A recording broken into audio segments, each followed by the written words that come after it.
What is up, my internet friends and family? I'm Charmx, and welcome back to another video. And today I'm going to be reacting to Film Theory, Superman Failed Us, Why Justice League is Earth's Greatest Threat. Now this is very intriguing. I don't know, how could the Justice League be Earth's greatest threat? I don't know, but I mean, it's probably better that they're working together than, you know, if they all do their own thing, right? I don't know. Anyway, with that being said, the original link's in the description. Make sure you go subscribe to The Film Theorist. Without any further ado, let's begin. Okay. Well, at least you didn't flash me. Ladies and gentlemen, what you have witnessed here today is a flash mob of flashing flashes flashing. Truly the comedic style. Oh, are those all the different flashes? You got Flash in the background, as in like the program. And then you have like, you know, the actual Flash. Then you have like the cartoon Flash. But who are all the other ones? Feelings of this show have hit a new low.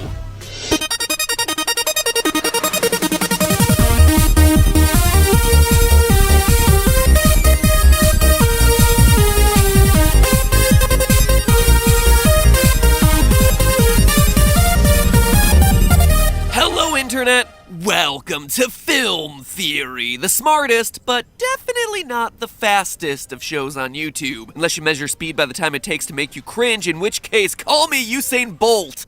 Nah, I think I could beat you. Hey, you remember last year when Justice League came out? No?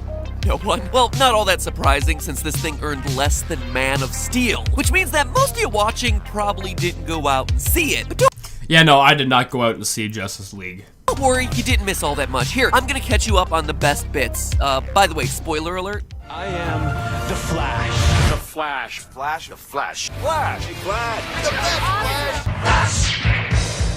Wow. Yeah, basically the Flash stole the whole movie. Aquaman whined, Wonder Woman well, Flash is pretty awesome. Was the victim of oddly sexist jokes, and Batman just refused to act. You ever hear of Superman?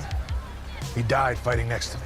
Oh yeah, and I guess Cyborg was there too, but even in writing that recap, I completely forgot that he was even a part of the team, so, you know. Nope, the Flash was the only useful one. My special skills include Viola, web design, fluent in sign language. Not only was he a well-realized character, but he was also the only character to demonstrate truly useful powers in the movie's big fight scenes. The situation is so bad that Batman, overwhelmed by feeling outclassed by the actual superheroes with actual superpowers, attempts to commit suicide.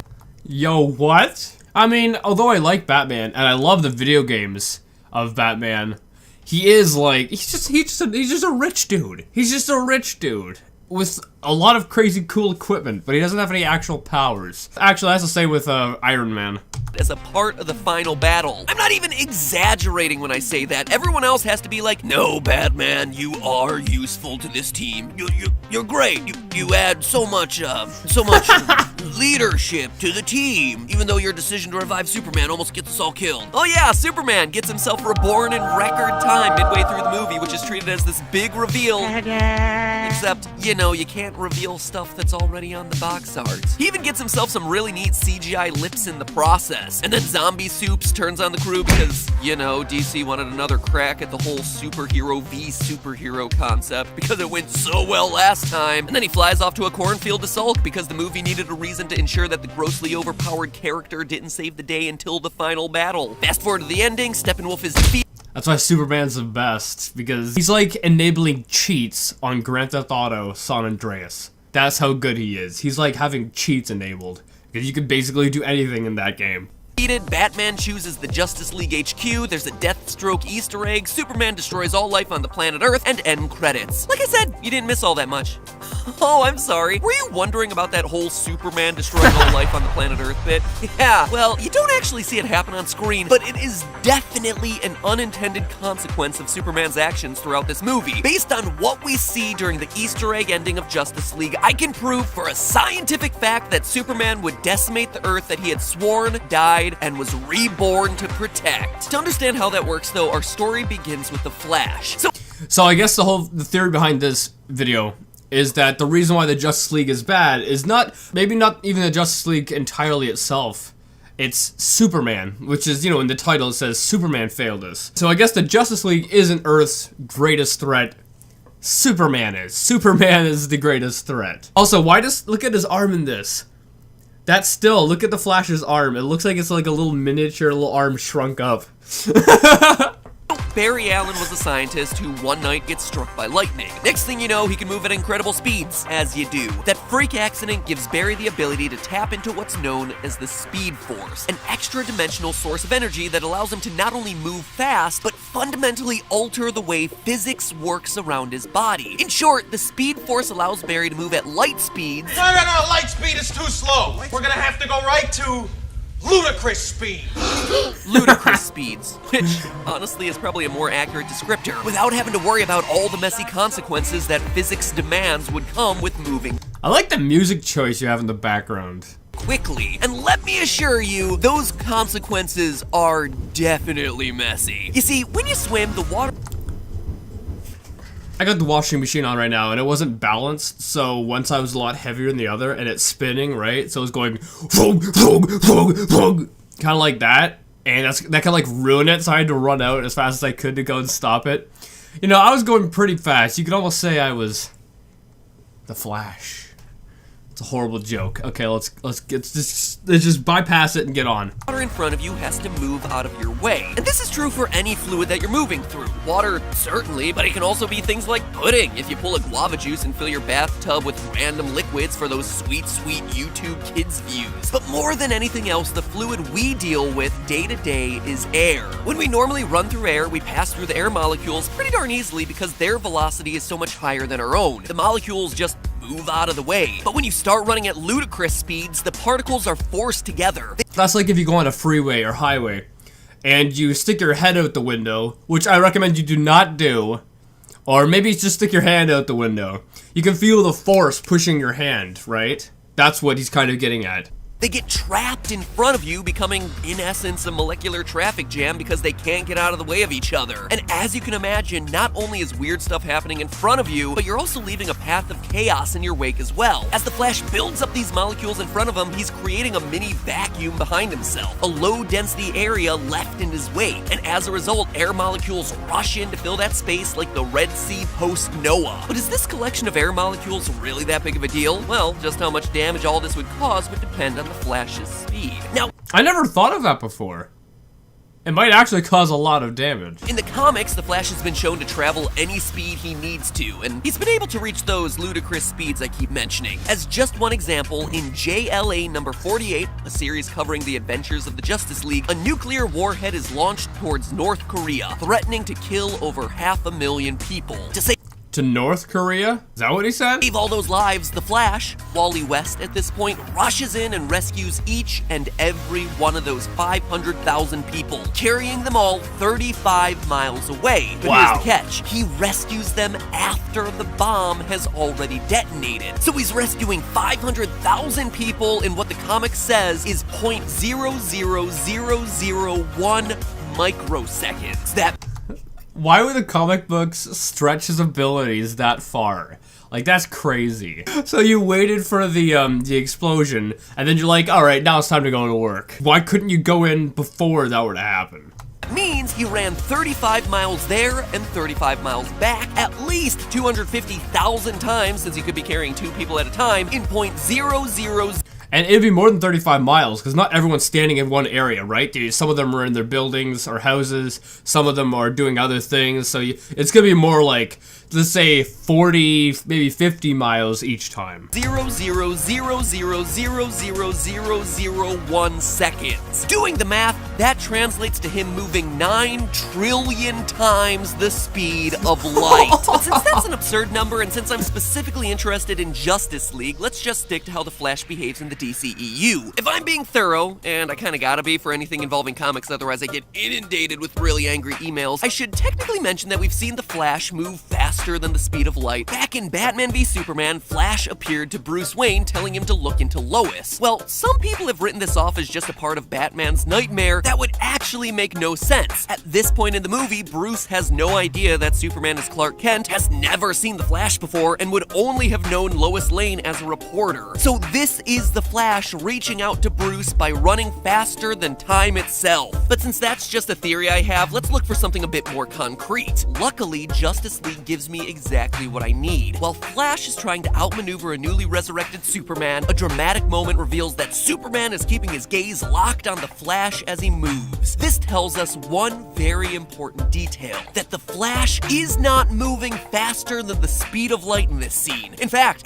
Oh, I get it, because, if he was moving faster than the speed of light in that scene, then Superman wouldn't have been able to see where he was, I guess. this moment, Flash is moving slow enough that Superman, from a few feet away, mind you, can keep a visual lock on him. You see, sight works when the eye takes in light that's been reflected off of another object. As a result, what you're seeing is always slightly behind what's actually there, as it takes time for the light to travel between the object and your eye, and then for your brain to process that image. So if you were to move faster than the speed of light, well, weird things would happen because relativity as we know it would start to break down. But one thing other people certainly wouldn't be able to do is accurately track your movements. Superman may be super, but even he can't speed up the rate at which light is traveling. And also, yeah, he may be tracking Flash using some other method, but it seems like it's clearly meant to be that Superman sees the Flash. So even though it's very possible that Barry Allen's able to travel faster than the speed of light, and it's very possible that Superman is tracking the Flash's movements using some other method, for our purposes today, let's just assume that Barry is traveling slightly slower than the speed of light, allowing Superman to...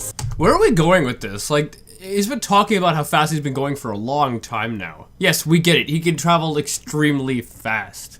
And faster than the speed of light. 9 trillion times faster or something like that? He's a very speedy boy. See him in the scene. Don't worry, it doesn't change the end results all that much. The speed of light is 671 million miles per hour. So let's put Barry slightly below that at 670 million miles per hour. Here's the problem. At speeds that high, Barry would be walking around with a fusion bomb going off on his chest. No joke, humans right now have a hard time achieving fusion because of a little wrinkle called the Coulomb barrier. For fusion to happen, particles have to get really close together, about 10 to the negative 15th meters close, in order for the strong nuclear force that exists in atoms to fuse the particles together. However, there's a problem with that. Just like magnets, two protons that are pushed together repel each other due to their mutual positive charge. This is the Coulomb barrier. Now, the barrier can be overcome by traveling really fast, speeds that, under most normal circumstances, are nearly impossible for humans to achieve. Why would you use that gif? Talking 44,738,725 miles per hour levels of fast. But superheroes don't operate under normal circumstances. No kidding. They also don't operate under the normal rules of nature? I said Barry is traveling at 670 million miles per hour on a conservative estimate. That's nearly 15 times faster than what's needed to overcome Coulomb's barrier. And so fusion reactions would be happening over and over again in that dense cloud of molecules that's building up in front of him. And each of those reactions would correspond to a temperature of around 5 billion degrees. And that's not all. According to work done at the University of California, San Diego, these sorts of temperatures and energies would turn little bits of air molecules into plasma. Left alone, those small particles of plasma would explode to the size of football fields in 0.1 millisecond. So as he ran, Barry would be lighting off thousands of high-energy fusion reactions and giant plasma explosions wherever he went close to light speed. Which is why, in Justice League and the comics, it's so lucky that he has access to the Speed Force, which renders all of this a Oh, that's true. Okay. point. Remember, the Speed Force warps the physics of the air around him so he doesn't overheat and cause a plasma streak. And that would be the end, except for one man. Superman. At the end of the movie, Flash and Soup... Oh, because at the end of the movie, they go for a race, and they both kind of reach the same kind of speed or something like that. Since Flash isn't going to create, you know, an explosion because he has the, I forget what it's called, but Superman doesn't have it. So that means that Superman, yeah, would actually destroy the planet. Way to go, Superman.